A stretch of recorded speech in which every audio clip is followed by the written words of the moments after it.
explain, I'm sure many of you have read Changing Places, but just to briefly to explain the setup, it's about an exchange between a slightly gauche English lecturer at the University of Rummidge, which we can take to be Birmingham, albeit with fictional, indeed sometimes fantastical elements to it, and Maurice Sapp, who is a professor at a university in Euphoria, which of course is California.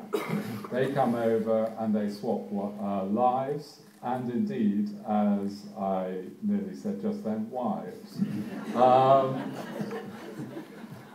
Could you tell me a bit about the genesis of that? Well, you know, at that stage of one's career, one is drawing usually on experiences that come to you directly. I mean, as you get older, you kind of use up that experience, and life becomes less interesting, really. So you go looking for subjects. But in that case, I happened to go to University of California as a visiting associate professor in the first half of 1969 with my family, wife and 3 children. It was, of course, a period of the student revolution all over the world. Started in Paris, but it spread. And in Birmingham, in the second half of '68, we had the student occupation and all that. But it was a very well-mannered British student revolution and no violence.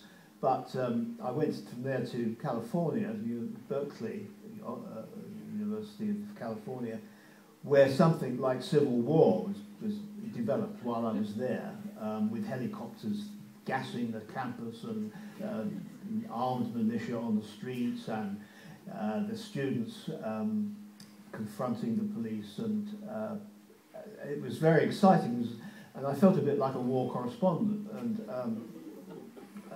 I wanted to make use of that experience. There was a hippie element in that too, because San Francisco was the capital of hippiedom at that point, '69.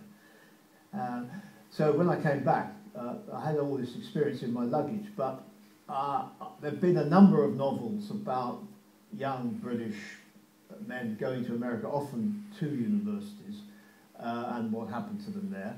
One of them written by my great friend and former colleague, Malcolm Bradbury, who just moved from Birmingham, but called Stepping Westward. And I thought, well, I can't just do that story, just the Brit goes to America story. And then it occurred to me that nobody had written a novel about an American coming to a British university, though in those days they did quite often come as part of an exchange between 2 universities. We had no such exchange in Birmingham, but that was the device that I used for the novel, and it was the key to the whole novel, because I imagine these 2 professors actually passing each other over the North Pole as they made their way to these 2 destinations, and that they would get involved in each other's domestic lives on the other end. And it's also, of course, a very good way to satirise or give an amusing account of a culture or a milieu or a profession if you see it through eyes which are unfamiliar to it.